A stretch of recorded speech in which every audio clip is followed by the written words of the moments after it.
of the hour, and we are coming on the air from Washington. Look outside. We've got a mega storm underway. Thunder, lightning happening right here in the nation's political capital and in the political world as well. Lots of questions about what the former president is not answering. President Trump pleading the fifth in a civil case out of New York. And there are new details about that search warrant at his Florida home. Why some in the GOP are urging him to declare a run for the presidency right now. Plus, we're bringing you the good, the bad, and the ugly from today's inflation report. Costs are still high, but they're not quite as bad as earlier this summer. We are live in California, and we'll get a look at how inflation is hitting the rest of the world. Jury selection is starting right now in a lawsuit filed by Kobe Bryant's widow, Vanessa, against L.A. County. Why she's suing police over photos that they allegedly took at the scene where her late husband and daughter died. Plus, new court documents show how Nebraska police used Facebook records to charge a mom and her teen daughter after the teen had an abortion. What it reveals about a post-Roe America. And in tonight's original, we're telling you about new efforts to close the gender gap among pilots. How a summer camp is trying to inspire high school girls to take to the skies. Later in the show. Good day, I'm Tom Costello, in for Hallie. And tonight, there's still a lot of questions for former President Trump about his mounting legal troubles and not many answers. That's in part because the former president himself isn't answering them. He invoked his Fifth Amendment right in a 6-hour deposition with New York's Attorney General. She is looking into allegations of fraud involving the Trump Organization's business practices in a civil case where we want to say the former president is not facing charges. Keep in mind, too, there's potential criminal issues that could get opened up if Mr. Trump were to answer questions in the civil case because of this parallel probe into his businesses in Manhattan. Now, the AG's office is not commenting. In a statement before the deposition, Mr. Trump acknowledges he once asked, you may remember this, he said, if you're innocent, why would you go taking the Fifth Amendment? Well, he now says he's taking the Fifth Amendment now because of that FBI search at his home in Florida. That's a search that we're getting new details about today. Two sources say the search lasted, listen to this, from 9 in the morning until 6:30 in the evening. And the former president's attorney also says they were actually in talks back in the spring with the Department of Justice over some of those records. As a reminder, multiple sources have confirmed to NBC News that this search relates to classified material. The National Archives accuses Mr. Trump of illegally taking documents from the White House. And he's not the only Republican the DOJ is apparently looking into. Representative Scott Perry says the FBI seized his phone. The Pennsylvania congressman says what's on that phone is, quote, none of the government's business. But the January 6th committee has suggested during the hearings that Perry was deeply involved in efforts to overturn the election. We're going to get a live look near Mar-a-Lago with Von Hilliard in just a moment, but we're going to start now with Justice correspondent Ken Delanian. Ken, talk about the New York case, break down now what the Attorney General is looking for. Well, Tom, this is a civil investigation, but the Attorney General has already said she's found fraud in the business practices of the Trump Organization. She said she's now trying to determine who carried out the fraud and what kind of civil case she could potentially bring. And again, in a civil case, you're talking about money damages that she would seek against the Trump Organization. And what she's alleging, essentially, she hasn't filed anything yet, but they were looking into whether the Trump Organization misstated the values of real estate and other kinds of properties for their own benefit to insurance companies and banks and taxing authorities, which is the kind of thing that's fairly common when it comes to appraisals of real estate, but it can cross a line if you're talking about false documents or fraud or completely phony kind of appraisals, and that's what she's looking at. And what's interesting about this case is that one of Trump's sons, Eric Trump, actually was deposed back in 2020, and he took the Fifth more than 500 times, according to the AG. But then, more recently, Donald Trump Jr. and Ivanka Trump were also gave testimony under oath in this case, and they answered questions, we're told. They didn't take the Fifth Amendment at all. And so it left it kind of a mystery what Donald Trump was going to do today.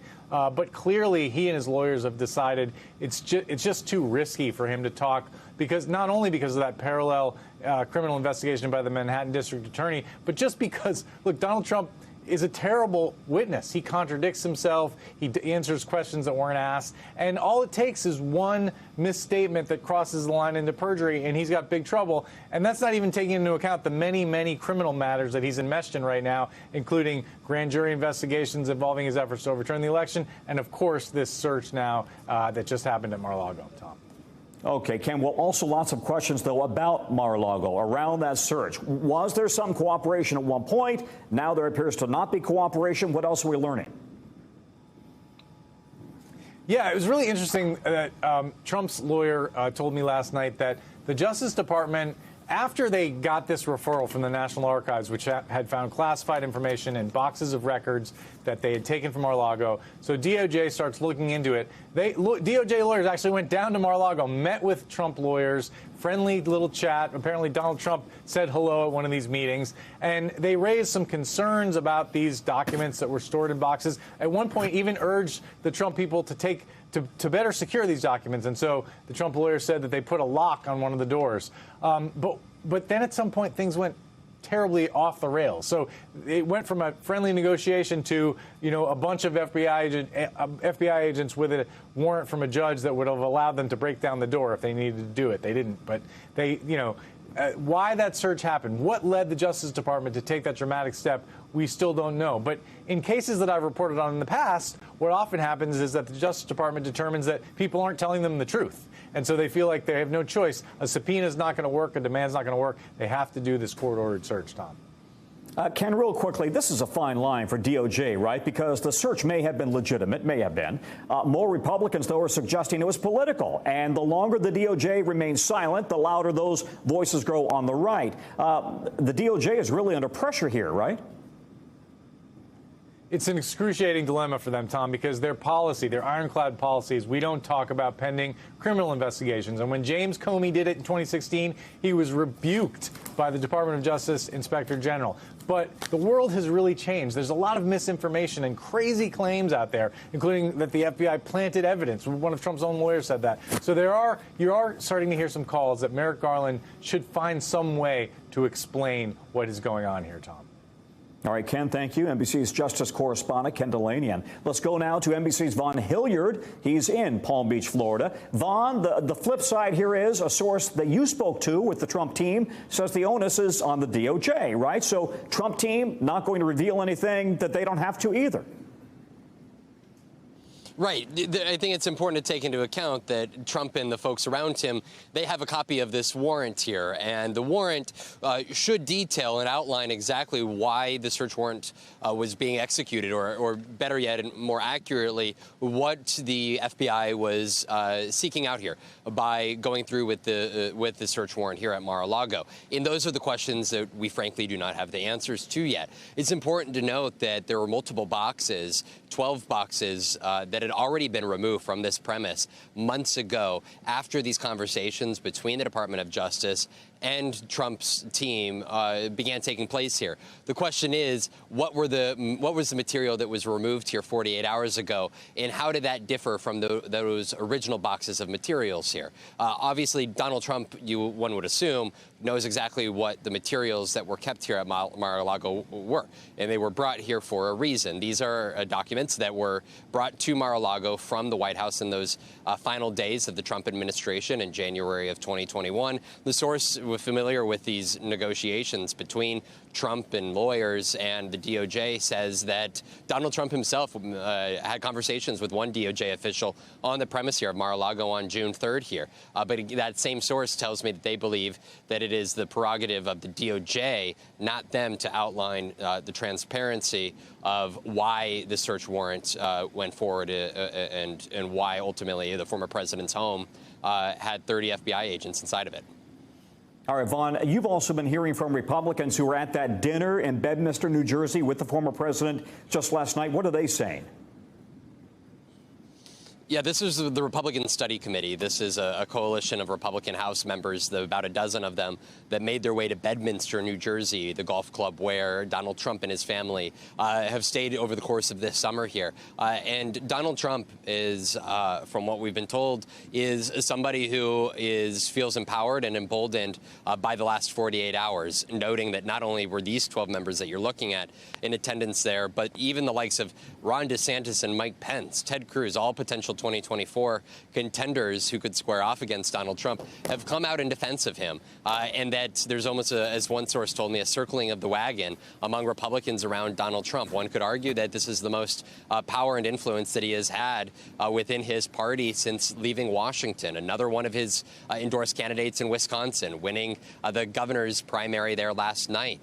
This is a situation in which Donald Trump notes that there is a great number of Republicans in the party that are coming to his defense. In large part, Tom, that's because of the silence from the Department of Justice. There is a void, a lack of information that is out there. And frankly, we do not know what the probable cause around a potential crime that was brought to the judge to approve the search warrant was. And so you are seeing Republicans from Marco Rubio to Rick Scott, the Florida senators here, but also other prominent members of this party that have called on the Department of Justice to be transparent about why such an action would be taken against the former president. Vaughn Hilliard outside of Palm Beach. A sunscreen, Vaughn. Lots of sunscreen. Okay, buddy? Thank you very much. Meanwhile, a big win for the former president in a closely watched primary race in Wisconsin, giving us a closer look at the grip the former president still has on the Republican Party. Trump-endorsed candidate Tim Michels winning the Republican nomination for governor. He beat out the candidate backed by former Vice President Mike Pence and dozens of state legislators. That's Rebecca Clayfish. Michels has embraced the former president's lies about election fraud. He'll go up against Democratic Governor Tony Evers in November. Another headline, Wisconsin's top lawmaker just narrowly survived a Trump revenge mission after refusing to overturn the 2020 election results in that state. The AP projected State Assembly Speaker Robin Vos beat out the former president's pick, Adam Steen. All right, new economic data out today, and it's a bit of a double-edged sword, if you will. Inflation is up year over year. Look at this, nearly 8.5%. Now, that's down from the 9.1% inflation rate we saw in June, but it was flat month over month. That's a victory. Prices are still way up from where they were a year ago.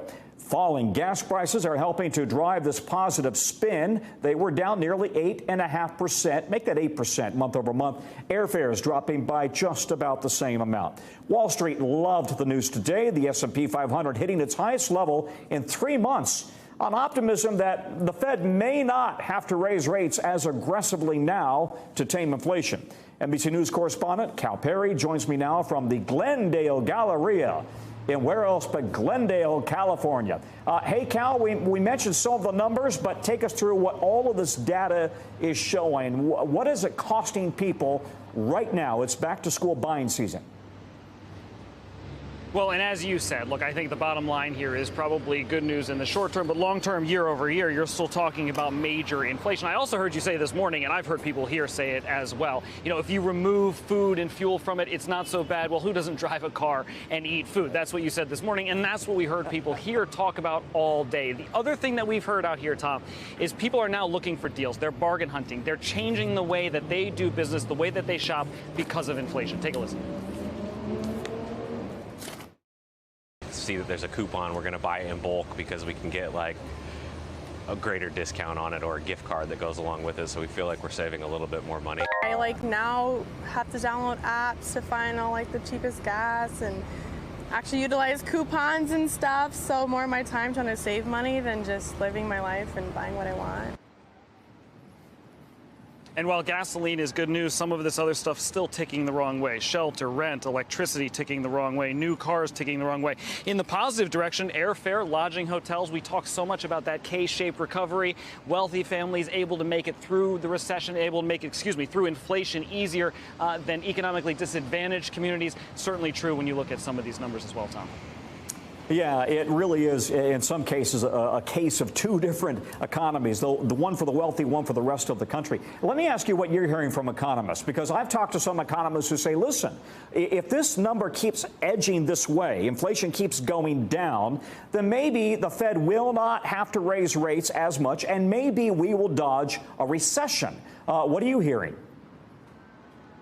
That is, I think, the sort of optimistic view, right? In talking to economists, that's what they're saying. Maybe the Fed won't have to raise those rates. Now, I am hearing that we should wait, and those of us who are not experts on the economy should wait for August, that some of these economists are a little bit hesitant about declaring victory right now, that they want to see how this goes month to month. Those job numbers are going to be important. And again, the inflation numbers will be important in August as well as this summer drags on, and certainly as we get sort of back to school, Tom.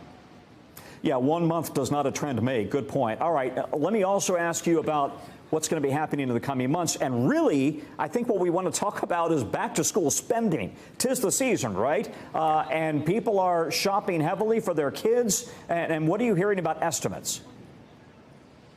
And I think this gives us sort of our best indicator of that K-shaped economic recovery. We know that it's a $37 billion a year industry. That's some $850 at least per household that folks are spending on back-to-school items. Probably not a surprise to any parents there. But the JLL, which is a real estate group, is studying some of this spending. And what they're finding is, again, if your family is being affected by inflation, if inflation is hitting your family hard, then you're 15% less likely, or at least you're more likely to spend 15% less money on school supplies. And so it gives you, again, an indication that the wealthier families, they may be spending, as JLL says, 35% more on those school supplies. And again, some of this is just that things are more expensive. The effect that it has on disadvantaged communities, inflation, is really staggering, especially when you talk, again, about a $37 billion industry when it comes back to school. And again, education is something that all parents sort of prioritize, and so it makes it all the more difficult, Tom. Cal Perry in Glendale, California. Thank you, Cal. President Biden is in South Carolina right now. The economy, as you would expect, on his mind before he left for vacation. And we spoke to him this morning about the CPI numbers and last week's jobs report. We're seeing a stronger labor market where jobs are booming and Americans are working. And we're seeing some signs that inflation may be beginning to moderate. That's what happens when you build an economy from the bottom up and the middle out. The wealthy do very well and everyone has a chance.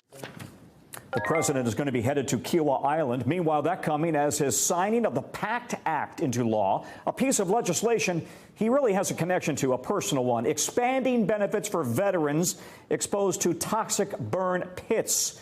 NBC News reporter Julia Jester joins us now from Washington. Julia, the president has been pushing for this since his first State of the Union. He pointed out some key players who helped get it over the finish line. What's the president's message about this particular pivotal piece of legislation?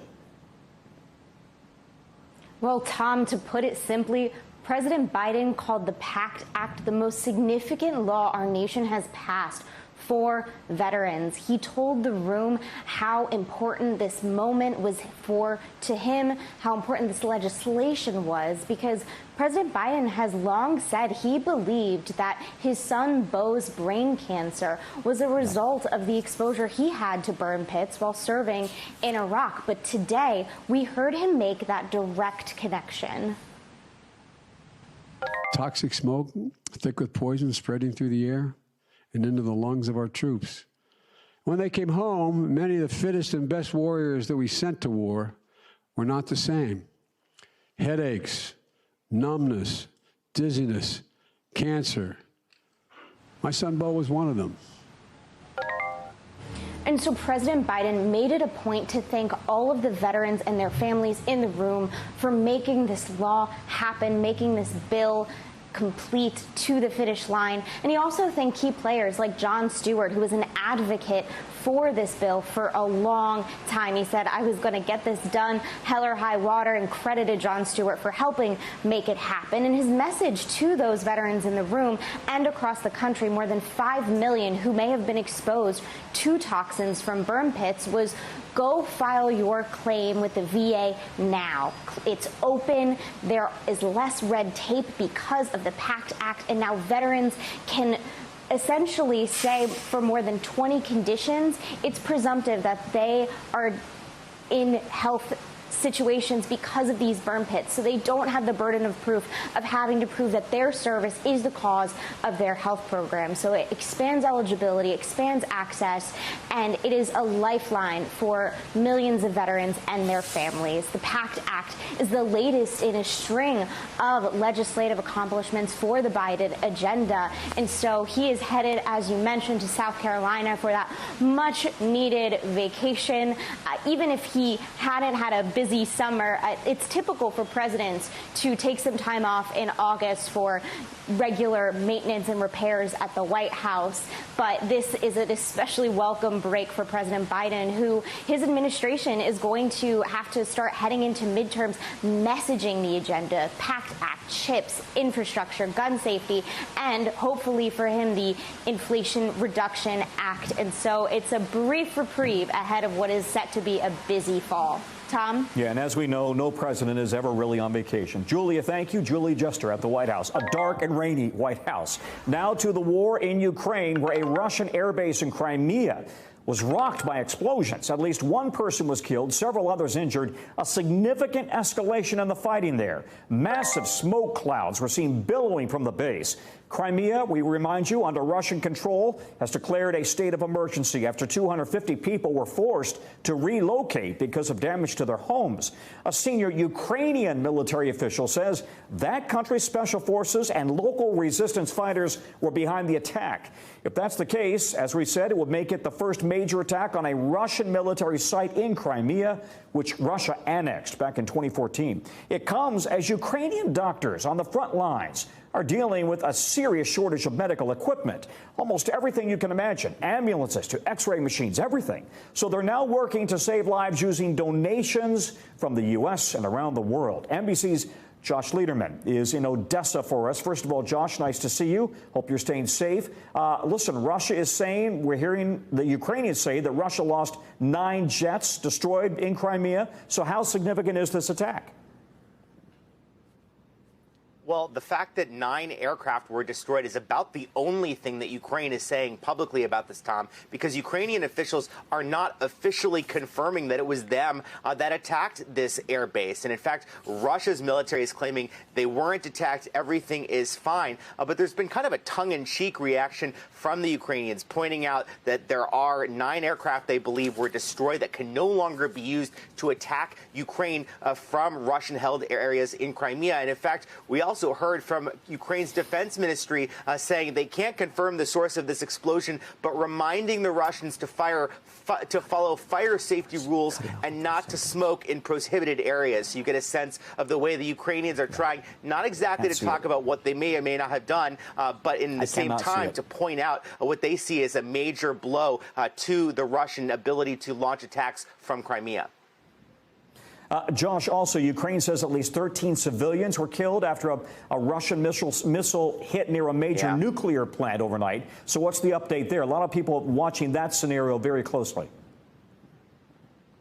Not only in Ukraine, but in all of Europe, given how radiation from a disaster could potentially spread. The Ukrainians say that Russia launched about 80 Grad rockets at a town near the plant from the territory of the nuclear plant, which is really just the latest incident over the last week that has really raised concerns about the possibility of a nuclear catastrophe, as Ukraine says that plant has been shelled for days in a row consecutively, Tom. All right, thank you. Hey, Josh, you also, I understand you talked to a doctor there in Ukraine who's getting really critical medical supplies from all over the world. What did he tell you about the difficulty right now of treating patients? I guess they have just so little equipment, right? That's right. We've talked so much about the heavy weapons, the long-range artillery that Ukraine wants from the rest of the world. But Dr. Eduardo Kika told us that they really need basics on the front lines right now. Things like tourniquets, ambulances, even just bandages to deal with the wounds. And I asked him about what it's like to be treating patients on the front lines right now. This is what he said.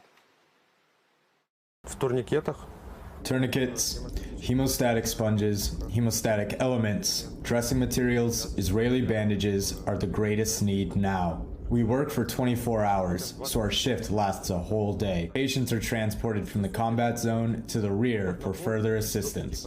There can be from 1 to 5 of such patients per day. And Tom, the Ukrainian national charity drive, United 24, which was launched by President Zelensky, has been soliciting these kinds of donations from Americans, from others. We saw today as Dr. Kika was able to intubate a medical dummy using an artificial ventilation device that was donated through this program. Ukraine hoping more donations like that will be on the way. Tom? Hey, Josh, I'm just going to ask you because our viewers may be wondering. We see what looks like lightning or explosions behind you.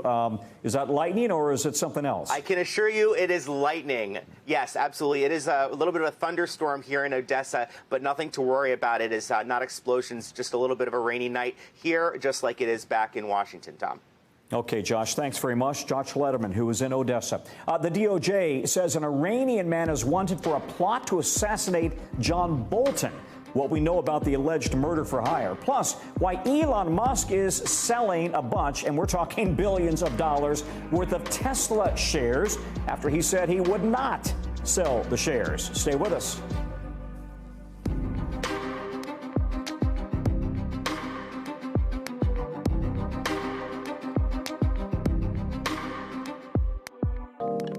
All right, we're back, and opening arguments are getting underway tonight in the trial between Vanessa Bryant, NBA legend Kobe Bryant's widow, and Los Angeles County. Bryant is suing the sheriffs and fire departments for negligence and invasion of privacy. She says the close-up photos deputies took of Kobe Bryant, their teenage daughter, and others at the scene of a fatal helicopter crash in early 2020 were not taken for investigative purposes.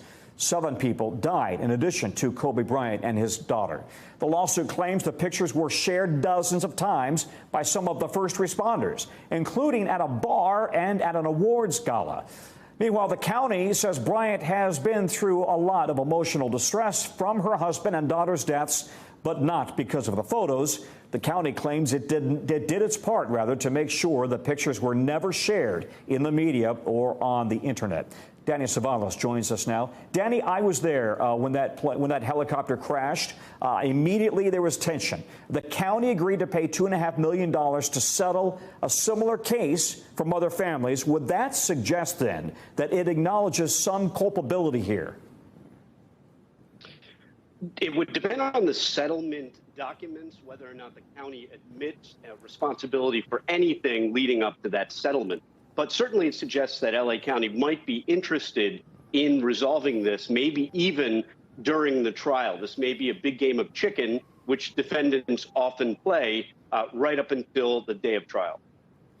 Yeah, but why in the world would the county want to play this with Kobe Bryant's widow? I mean, the legal back and forth between Bryant and the county has gotten ugly, and Bryant's lawyers saying that the county has bullied her and others. So what should we expect going forward? Now we're getting into the trial phase, and this may be a case where if it goes to a jury, if I were advising the defense, I would be really concerned about an LA County or LA area jury sitting on a case where the plaintiff is Kobe Bryant's family. I mean, you can see from the picture there, everyone associates him with the LA Lakers. He's going to be beloved even by people who have only a cursory knowledge of Los Angeles basketball. So this is a real risky game that the county is playing.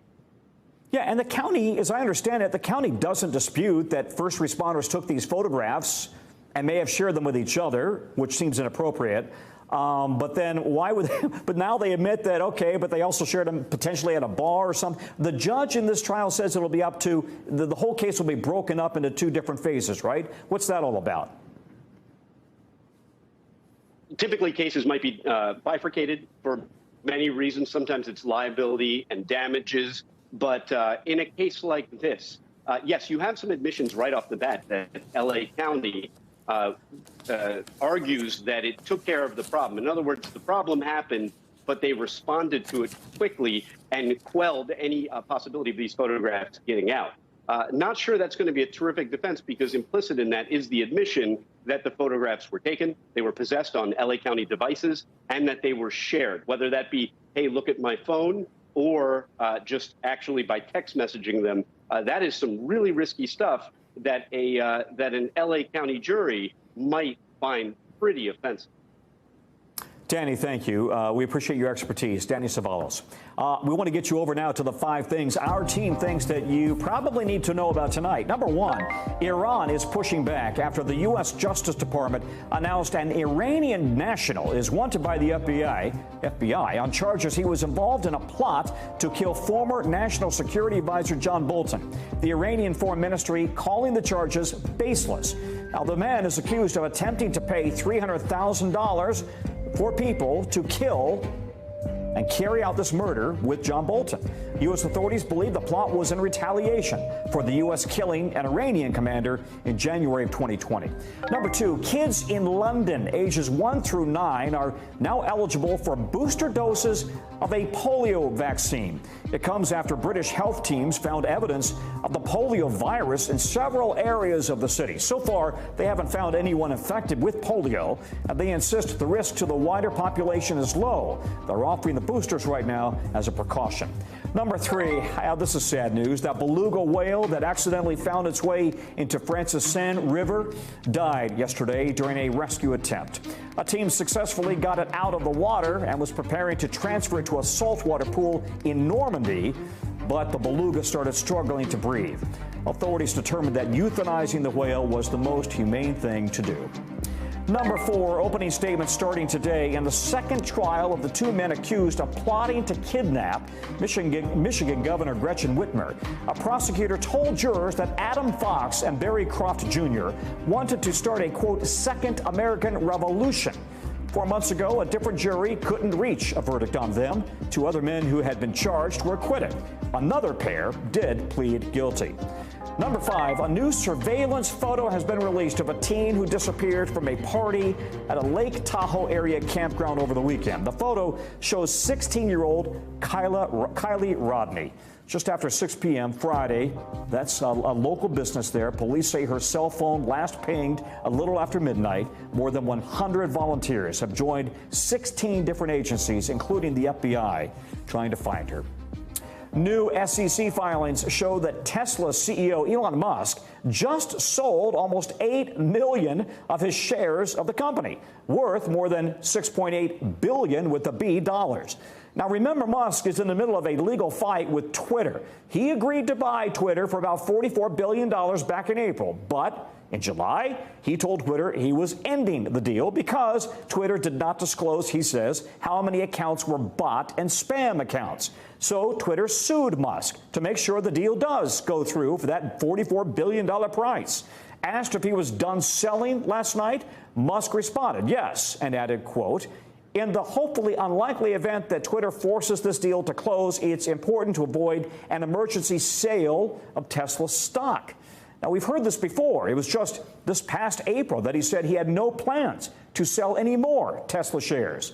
CNBC's Robert Frank joins me now. Robert, Musk is saying he sold Tesla shares to raise money for the Twitter deal after saying he would not sell anymore. Does this now suggest that he thinks, in fact, that he'll be forced to close this deal by the courts? Well, it suggests, Tom, that he at least needs to be prepared if that's how the Delaware judge rules. And remember, back in April, he sold about $8 billion worth of shares. And last week and then this week, he sold about $6.9 billion. So total now is about $15 billion. He still needs to raise more cash to close. Remember, his share of this $44 billion is around $33 billion in cash and equity. You know, he's got some outside investors and he's got some cash left over from last year's stock sales, but he's still a little bit short. So this suggests, we don't know what goes on in his mind, but it suggests that he at least needs to prepare for this judge ruling if, in fact, what everyone says is true, which is that he doesn't have much of a case against Twitter. Yeah, and Tesla shareholders can't be happy, right? They've lost about 20% of their value this year. They were down slightly today, even though the market rallied. So what does this mean for Tesla's shareholders in particular?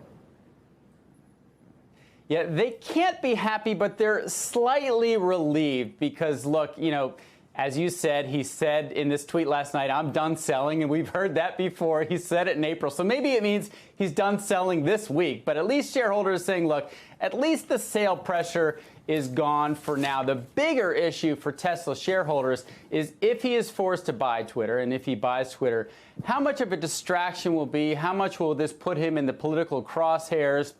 You know, Twitter is going to be a big drain on his time and his energy and his focus at a time when Tesla is doing well, but is fighting a lot of supply chain battles in the auto sector, as you know well. So I think for now, that stock at Tesla today was up a little bit. It's down in post-market trading, but they're saying good. At least there's not going to be that huge overhang, and he's got the cash right now to do the deal if that's how it goes. If that's how it goes. All right, Robert, thank you very much. Appreciate your time. When we come back, Thanks, America has a problem. A lot of other countries do too, actually, where inflation is getting worse, and it's not just here in the USA. Well, they say a rising tide lifts all boats, and we're now seeing that rising inflation, in fact, lifts all prices. Countries around the world struggling with soaring inflation, and several are facing much worse crises. With many commodities price linked to the U.S. dollar, the actions that America takes to curb rising inflation will have unforeseen and potentially seismic consequences for those really all around the world. NBC's Matt Bradley breaks it all down for us.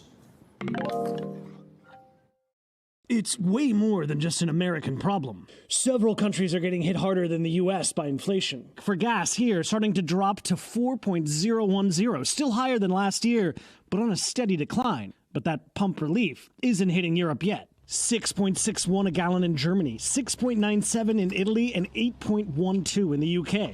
A lot of this is because of the COVID pandemic and Russia's invasion of Ukraine, which sent energy prices soaring worldwide. But here's the thing, experts say this global inflation tsunami mostly started in the States because of American COVID relief policies. But no matter where inflation goes next, many foreign countries are still very much at the mercy of American monetary policy. I do believe much of the inflation around the world was exported from the U.S. That is, U.S. consumers were taking the money the government gave them, raising the prices for everyone around the world. And the Fed was slow to react so that inflation had time to spread everywhere. Among other reasons, many global commodities like oil are priced in American dollars. That's why central banks don't enjoy nearly the same control over their prices as America's Fed. Other countries won't have that long-term benefit, that long-term position that they can rely on. There are a variety of things they can do, but it's very, very difficult and a very delicate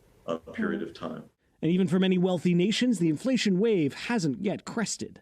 Data from the last month ranks the U.S. as only having the 8th highest inflation among G20 countries. And while the U.S. just saw its inflation rate slow down, many European countries like Spain, the Netherlands, UK, and France saw their prices climb even further. Just about every country is seeing food increases of 5% or more. In some places like Turkey, it's over 30%, according to the World Bank. I would expect that we're going to see hardships and a hard landing for many countries. We already have a number of developing countries in quite a lot of financial distress with high inflation rates. It's going to be a big problem in the coming months.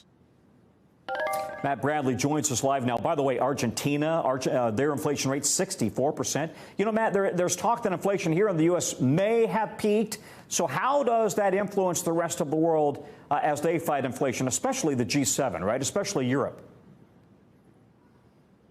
Yeah, I mean, Tom, the question for the rest of the world is if U.S. inflation has peaked, and this is what I was saying in the story, then that means that the wave is going to be cresting for those other countries as well. This is the problem, is that these countries don't necessarily have the same traction that the U.S. does have in terms of prices and in terms of the money supply. It's the U.S. that is in many ways dictating the policies for these other countries. So if inflation has peaked in the U.S., these countries can expect some relief, but on a longer term.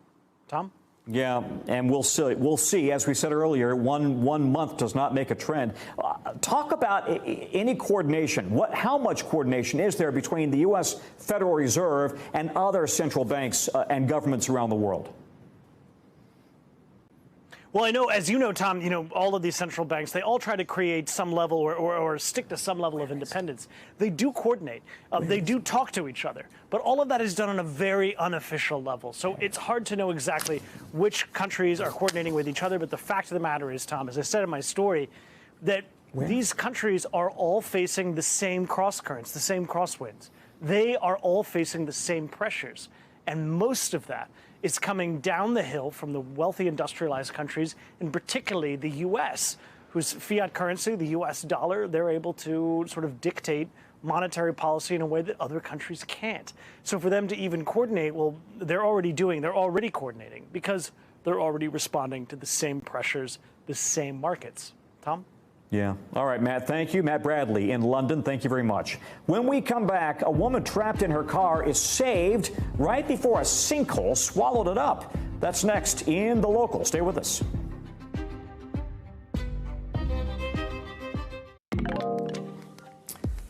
NBC News covers hundreds of stories each day, and because you couldn't possibly read, watch, or listen to every one of them, our bureau teams have broken it all down for you and for me. This is what they tell us is going down in their regions. It's a segment we call The Local. From our West Coast bureau, very dramatic video. Look at this. A small plane crash landing on a freeway in Southern California.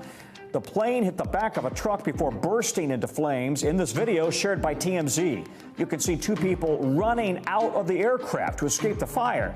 The pilot said he had engine trouble. He had to make a quick decision to land. Fortunately, nobody in the plane or on the ground was injured. From our Southeast Bureau, this video out of El Paso, the Sun City, showing fire crews and a few Good Samaritans rescuing a woman from a car that fell into a sinkhole. And they were able to pull her out just in the nick of time before the car was completely swallowed up. The woman was transported to an area hospital with minor injuries. The sinkhole started after a water main break there. From our Northeast Bureau, more buses full of asylum seekers arrived in New York City from the Texas-Mexico border today. City officials say Texas did not coordinate their arrivals, but that New York was prepared to offer medical help and other services for those folks.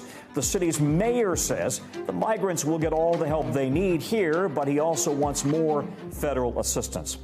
We are learning more now about how Facebook turned over a mom and her teenage daughter's chats to police in Nebraska. Court documents show police served Facebook a warrant as part of an investigation into an alleged illegal abortion. The probe started back in April before the Supreme Court overturned Roe v. Wade. It's a situation that abortion rights advocates have really been warning about for some time. Prosecutors say Jessica Burgess gave her then 17-year-old daughter abortion pills and then helped her bury and rebury the fetus. They were both charged last month and pleaded not guilty. Under Nebraska law, an abortion is illegal 20 weeks after an egg is fertilized.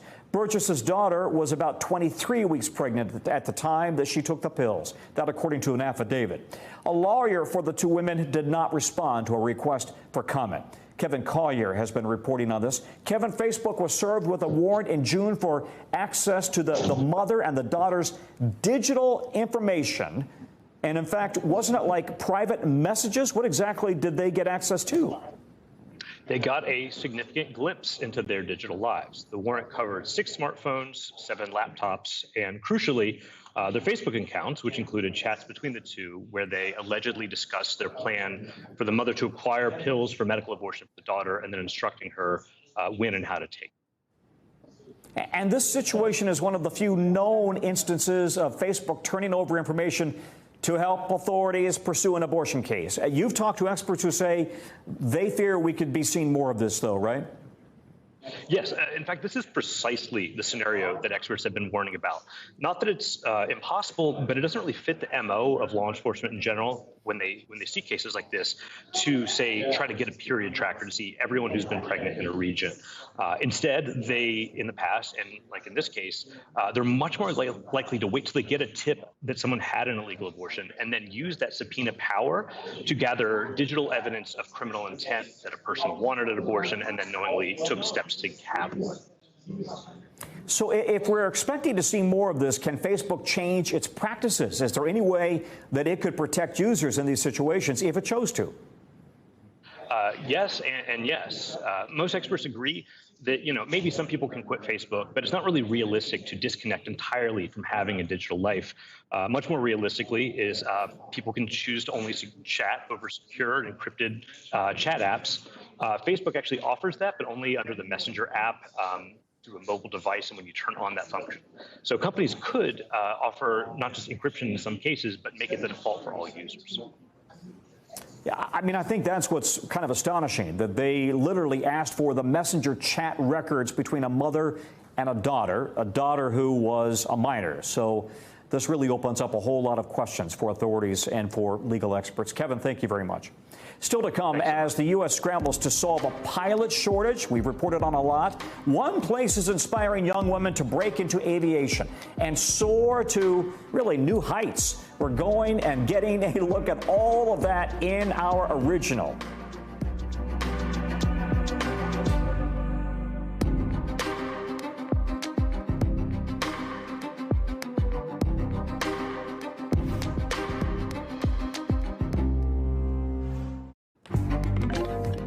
We're back, and we want to bring you today's original with in-depth reporting on a topic we've been trying to keep an eye on here. Anyone who's traveled by plane this summer has most likely encountered chaos at an airport, delays and cancellations soaring, due in large part to a staffing shortage of pilots and flight attendants. Well, now a new program aims to fill some of those pilot vacancies, closing the gender gap in aviation. Now, listen to this. As of 2021, only about 9% of all pilots are women, according to the FAA. And the gender gap isn't just in the cockpit. Women are underrepresented in many different areas of aviation, like technicians, for example. They keep the planes running. Girl Venture, a camp for high school girls, is getting women interested in aviation and inspiring them to soar even higher. NBC News correspondent Maggie Vespa has that story. Ava Furchoff is 14 years old. Her dream is to be a pilot. I was really fascinated with planes, how they were built, how they could fly, ever since I was really little. Ava spent 4 days in Wisconsin attending Girl Venture, a 4-day camp at EAA Air Venture Oshkosh, the world's largest air show of its kind. Girl Venture is an empowerment camp for girls to let them know they can do anything that they really want to do. It also educates them to the diversity of aviation. According to FAA data, in 2021, approximately 9% of all pilots were women, just 9%. Inspiring the next generation of pilots is critical because the U.S. is scrambling with a pilot shortage. The Bureau of Labor Statistics projects there could be about 14,500 openings for airline and commercial pilots each year for the next decade. It is within their reach. It is something that in 8 years, hopefully they're sitting next to me in a cockpit and we're both flying a jet across the country, across the world. The fact that there is such a need and there's a demand and we can't fulfill that demand without people coming up behind us. And we need really awesome, great people who are going to be future co-workers. During the pandemic, thousands of pilots were offered early retirement packages. Others were fired or furloughed because of lack of travel demand. The industry is experiencing a generational shift. In 2019, almost half the pilots in the air were baby boomers. But by 2029, not a single baby boomer will legally be able to fly a commercial aircraft because pilots are required to retire at 65 years old. Aspiring pilots have to log 1,500 hours of flight time. It's also no secret that learning to fly is expensive. That's why this camp teaches the girls how to write strong financial scholarship essays to help offset the costs. We have a workshop that we put on to teach them how to research scholarships, what to put in the scholarship applications and letters to make them more viable to get. The shortage extends to all different parts of the aviation field. One of the things that we're doing here at the Girl Venture Camp is, of course, to encourage them to get into aviation, but not just as pilots, right? There is so many opportunities across the aviation community, and just like empowering these young girls to pursue whatever their dreams might be. The Aviation Technician Education Council projects a shortage of 12,000 licensed mechanics by 2041. 16-year-old Josie Figueroa Duran is currently getting her A&P certification. This will allow her to work on aircraft mechanics as soon as she is done with high school. She is the only girl in her class. It's just really discouraging sometimes to not find girls in classes, or for guys to be like, oh, like, you're a girl, like, you're not going to be able to do that, like, you're weak or whatever. And it's like, no, like, I can do the exact same thing as you, or probably even better. But camps like Girl Venture show these girls that the sky is not the limit. Anything is possible. You just have to say your mind to it, go jump into it, and you can get there. Maggie Vespa, NBC News. Love that. And girls are always the smartest ones in the class anyway. Right, Bert? Smartest ones in the class. Thanks for joining us. That's a wrap for this hour. We're going to have more for you right here tomorrow. Same time, same place. News Now. Coverage resumes right now.